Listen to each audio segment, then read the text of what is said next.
Welcome to Talking Balearics with me, Martin Makepeace, here in a hot and sunny Ibiza. And me, Richie Pye, in a hot, sunny, and like an oven, Mark, in Mallorca. It's funny, isn't it, where we go from, moaning it's too cold, and then we moan it's too hot, and then we can't wait for the winter to return. And here we are in the middle of June. It's only June, and it's 35 degrees. What's it going to be like in August? Yeah, no, I think it's going to rain in August, Rich. I think this is the hottest I can remember for many a year. I've got to tell you, it's a month early, I think, Rich. So I think it might finish a month early, but it's a month early, and it is absolutely stinking hot in Ibiza today. 35 degrees, mate. Yeah, the same here. How are you, mate? Yeah, I'm very well, mate. Very well. What you got going on in Ibiza? Plenty happening over here, mate. Plenty happening there. I've got a few things for you. Did you see the Sky report that I sent over to you, Rich? I did see. Well, I sent it to you originally, if you remember. You did, yeah. You're right. You did, yeah. And then obviously you've replied. Yes, I've looked at that, which is very interesting. Yeah. I think we're both going to obviously talk about the Turismophobia protest over the weekend. Yeah. With mixed results, I think, but we'll talk about that very shortly. I also have news of a football academy, actually a brand new football academy that's opened up here in Mallorca that could change the way academies are looked at here in Mallorca, and probably the Balearics, actually. Quite excited to tell you about that. Well, looking forward to that. Also, I want to talk a bit of charity, actually, because on a personal note, I've got a big charity event happening on Friday. So I want to tell you all about that. Is that the Radiothon? That's the Radiothon, mate. Yeah, perfect. Look for that. I've also got a little bit of Carlos Alcaraz, which we talked about before. So we'll follow up on that one. He's back partying, is he? He kind of is, yeah. in a strange way, yeah. I've also got Salt Bay. Remember Salt Bay? Remember that? Salt Bay. Don't tell he's in Ibiza. No, I've got a little Salt Bay story. Yeah, plenty to go through, Rich. So let's start talking about the Turismophobia protest. We had a big protest here. Well, I say big. There was a protest here in Palma. Numbers down on last year. And once again, it depends who you talk to whether how many people were there. If you talk to the organisers here in Palma, they'll tell you there was 30,000 people. Sorry, and what? Who? Where? Wow. 30,000, yeah, exactly. I'm not having that, Rich, I'm afraid. And then if you're talking to the police will tell you there was 8,000. So... Okay. Still a sizable amount, though, to be fair, Rich. Still a sizable amount. Yeah, but Mark, let's put that into context. If we say that the population in Mallorca is 1 million, it's less than 10% of the population out protesting. For me, that doesn't represent what the island's thoughts are on Turismophobia. And I think what's happened is that this particular protest has gone on to other things, like language. Catalan has been sort of pushed forward into the place. There was a few Palestinian flags flying about, apparently. It's sort of gone off to where it shouldn't be. I understand everybody has a right to protest. We've said this all along. We have no problem with it. But when you start bringing in other political things, for me, it just doesn't wash. And then the protesters... What was the main crux of it, Rich? What are they protesting about? Well, they're protesting, obviously, for the cost of housing, of course, and the fact that they say that Mallorca is overcrowded and something needs to be done about it. Mark, I don't know how long we've been going on about this. This is years. No government has come up with a plan that I think is reasonable. You have hoteliers blaming Airbnb blaming hoteliers. Everybody's wrong, but no one's coming up with a solution. And it just goes on and on and on. We're now in June. We're going to, in 3 months' time or 4 months maybe, the season will be over again and we're back to, roads being quieter. Although I don't know what happens in Ibiza, but still roads are busy at 8 o'clock and 4 or 5 o'clock in the afternoon, whether you're here in the winter or you're here in the summer. It's exactly the same. There is no difference. It's just... I've gone back. I've said this 1,000 times as well. Rich, you like a stuck record, Rich. I'm sorry, mate. I mean, what? I know I don't mean to. I'm not criticizing. No, I'm not criticizing, Rich. I just don't know where we're going with it. That's the thing, because exactly. I know we have to report. Listen, we have to report it. I get it, because that's what we're here for. But I don't know what they want us to do. That's the thing. What is their objective? The objective is to raise headlines, and that's what it's doing. It does raise headlines. It causes problems for people thinking, do I really want to come to a destination that, has protesters in it? And let's get this right. This is not just us. I know there was protesting on the mainland in Barcelona, in Madrid. There was protests in Portugal. There was protests in Italy. Do you know what I mean? There's protests everywhere. Yeah, well, I mean, it's a state of the world. Did they have the water pistols? I heard some stories about the going around. I didn't hear the water pistol, but I did hear the story about they were standing outside Bar Bosch, which is quite a famous bar here, with drums and cymbals and sort of basically giving the people sat outside having a nice quiet coffee or a glass of wine or a beer, why are you here and everything else, which, I mean, let's face it, Bar Bosch is probably one of the most famous bars in Mallorca, and it's owned by Spaniards. I mean, what I don't get it, Mark. And what I don't get about it is that there's no solution. Nobody's coming up with a solution. Right, here's my 2 pennies worth, Rich. First of all, I think they're targeting the wrong area, right? They're targeting tourists, which I think is a wrong thing. It's our main commodity. Mm-hmm. What about, right, let me just throw this in. What about IENA, right, who publish record figures every year as if it's a trophy? So they're bringing more people over. Why aren't they targeting IENA? Okay. Secondly, what about the Government Balear, who've done nothing in the last 20 years to ease the problems? They've come up with no plans. They've not come up with any housing facilities. They've not come up with anything at all for the youngsters to get on the ladder. Let's throw Madrid in there as well, the central government, who have taken the taxes. Let's face it, the Balearics must pay more taxes than most communities, I would imagine. In fact, it would surprise me if they didn't pay the most tax out of all the communities in Spain. What about the central government, who don't do anything? They take the taxes and don't give anything back. Let's those three straight away, Rich. Why are we targeting tourists when they're our only commodity? Well, you mentioned IENA, Mark. That's you done for a stop and search when you next arrive in New York. Wouldn't be the first time, Rich. Big tall fella, about 6'5". That's him. Yeah. But Rich, they put this website IENA, and they say record numbers into Mallorca, record numbers into Ibiza as well. Right? Okay. Record numbers. That means the sums don't add up, Rich. They carry on selling. And yet these people on the streets protesting against tourism. I know it's headline grabbing. I just think it's throwing the baby out with the bathwater, shooting yourself in the foot, use all the cliches you want to. I just don't get it. No, and listen, I wanted to tell you a little story about a client got in touch with me talking about housing that's obviously off the register if you want. This was a villa that was put onto booking.com. Yeah. They contacted the person. The person said, let's not go through booking.com because it will save you a bit of money if you come direct to me. Yeah. So that immediately would highlight a problem for me straight away. Do you know what I mean? Sent through sort of a contract, which was a non-contract. I'd read the contract. I saw it. And then all of a sudden this person sort of said, we'd rather do it through booking.com.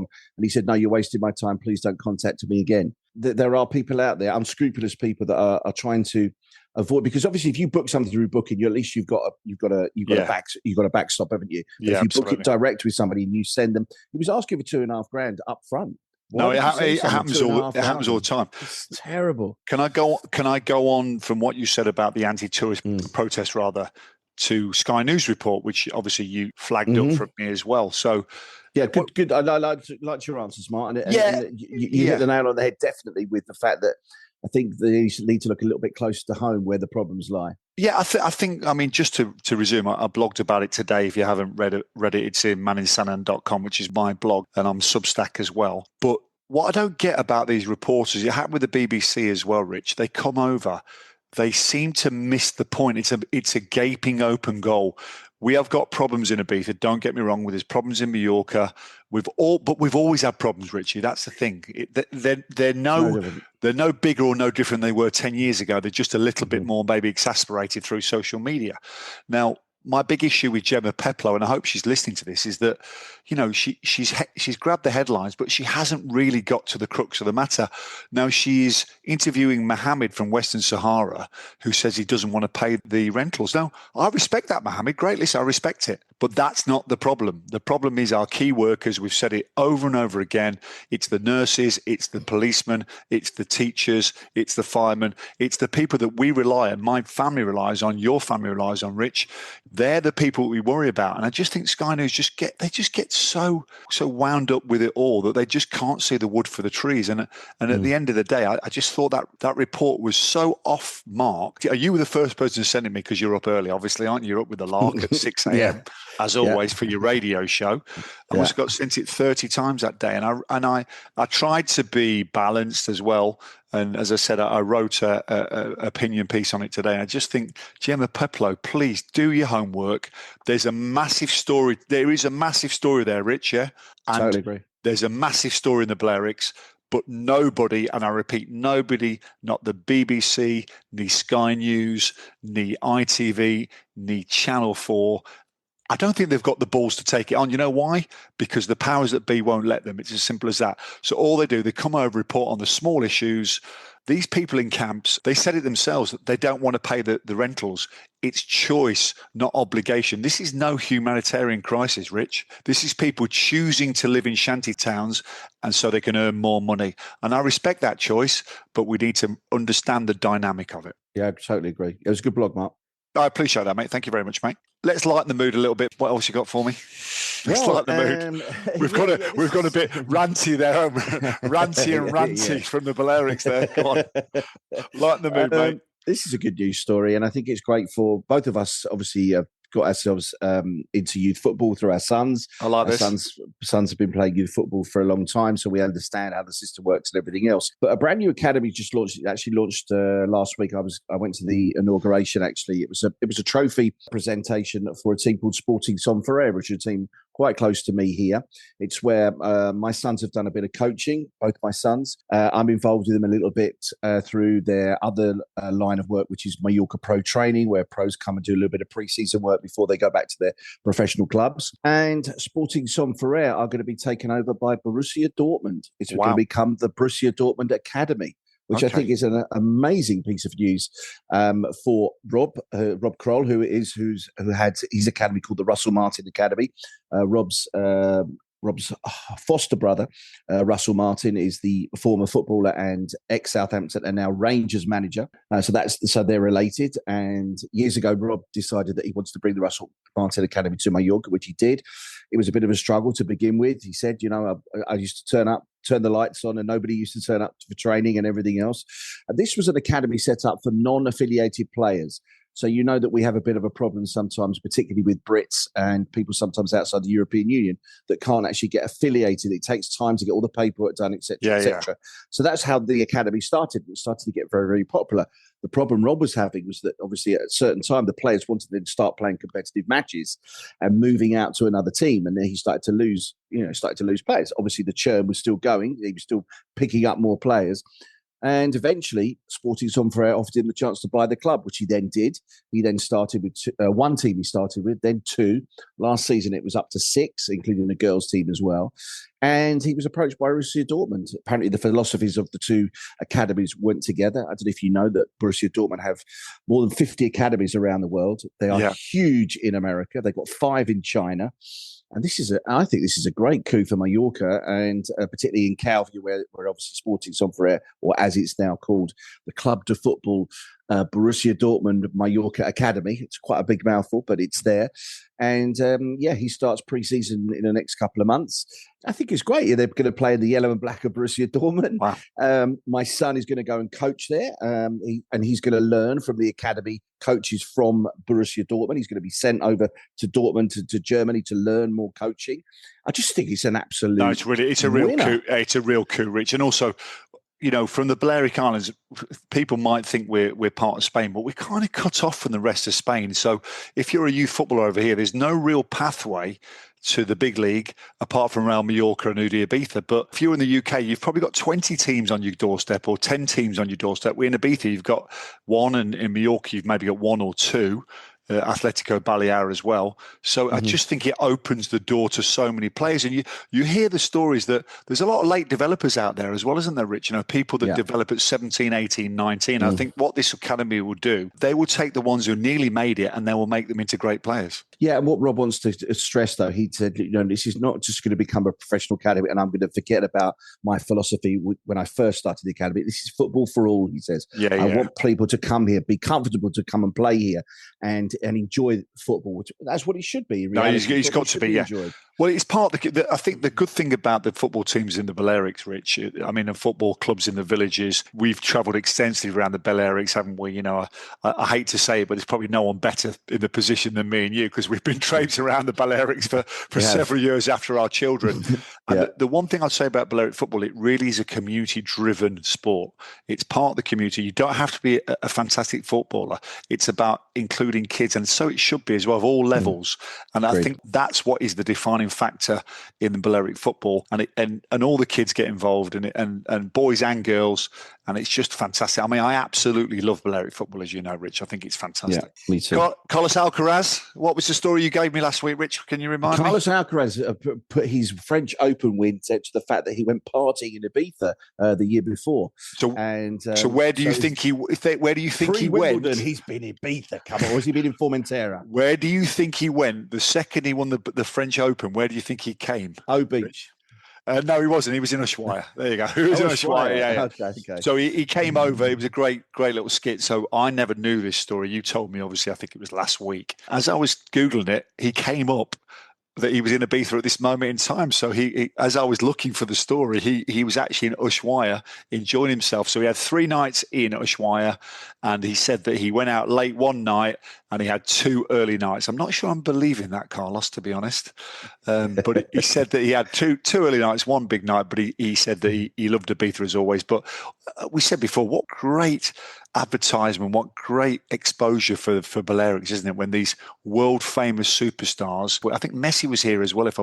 I did see Messi around. He always comes every year, but I know he's in the World Club Championship at the moment, isn't he? Or the Club World Cup, whatever they want to call that nonsense competition. But I think he's there. But I think he was here in the last 10 days as well. So just great advertisement, great exposure for the while. So come on, guys and girls, come over more. Post it on social media. We love your advertisements.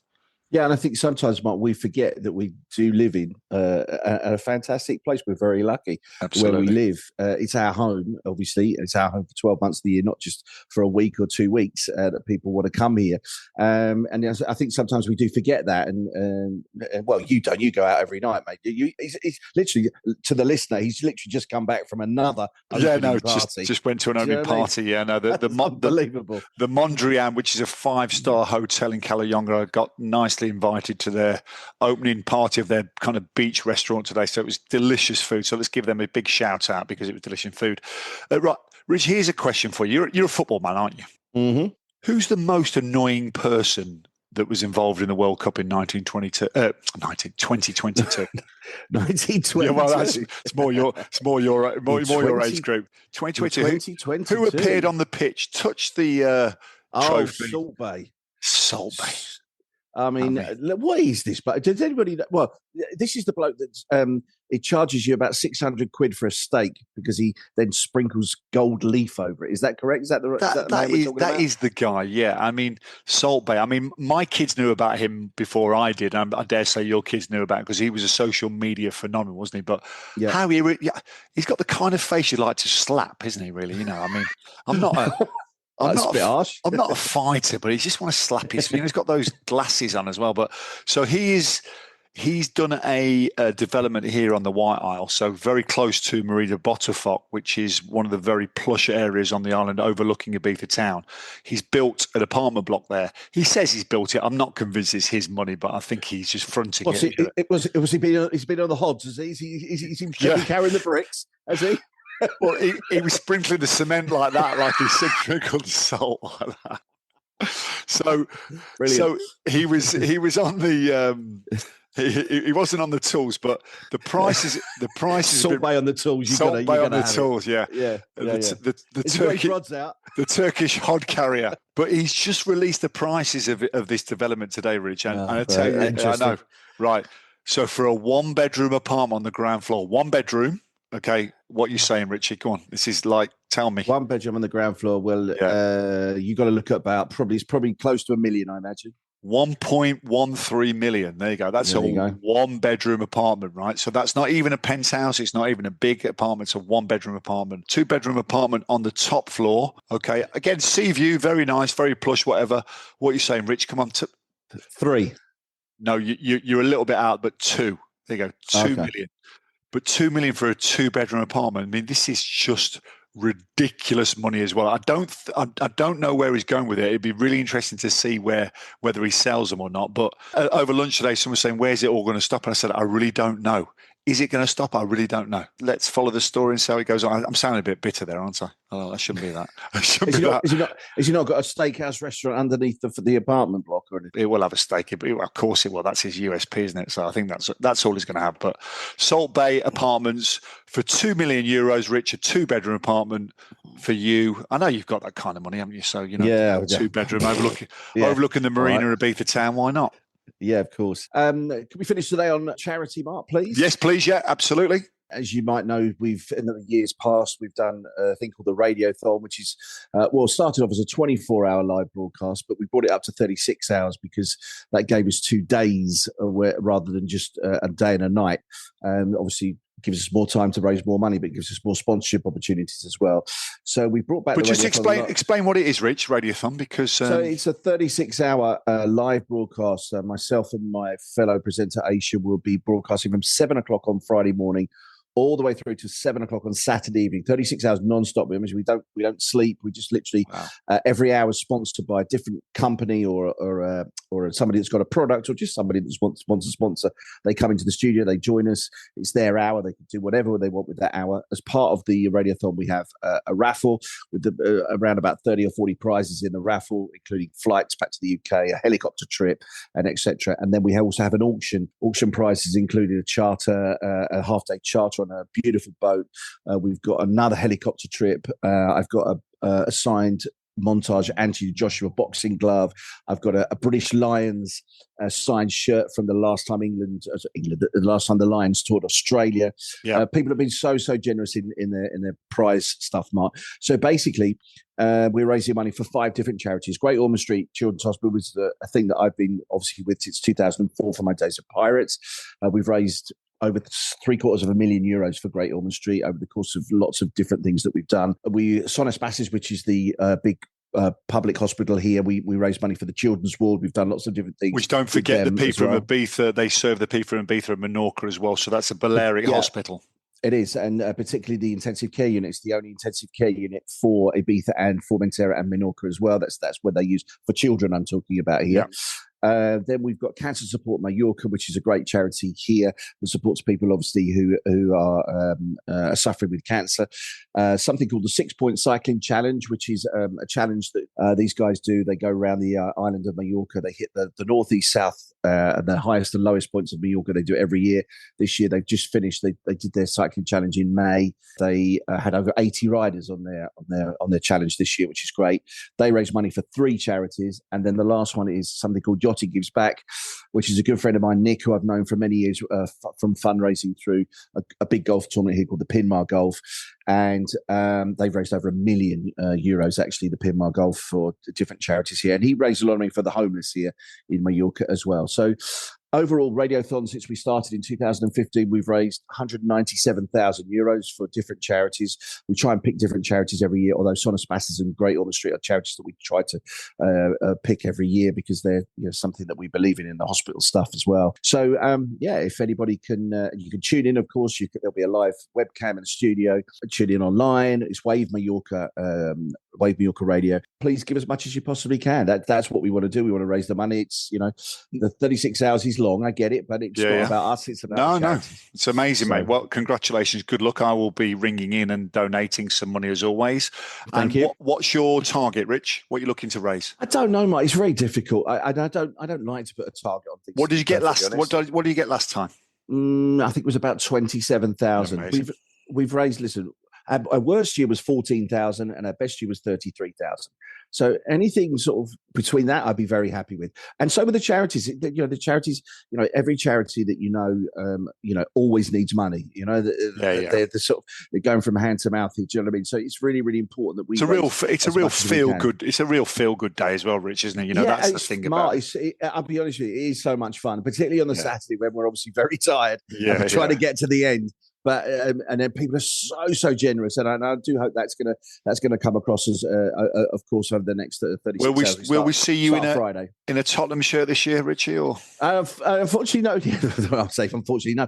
That was one of the forfeits I had to do one year. I wore a Tottenham shirt for 36 hours, which wasn't great. That's hard, to be perfectly honest. I can remember I said to you, if they said to me, wear a Forest shirt for 36 hours, I'll say, listen, I'll double what you're going to pay me because I'm not doing it.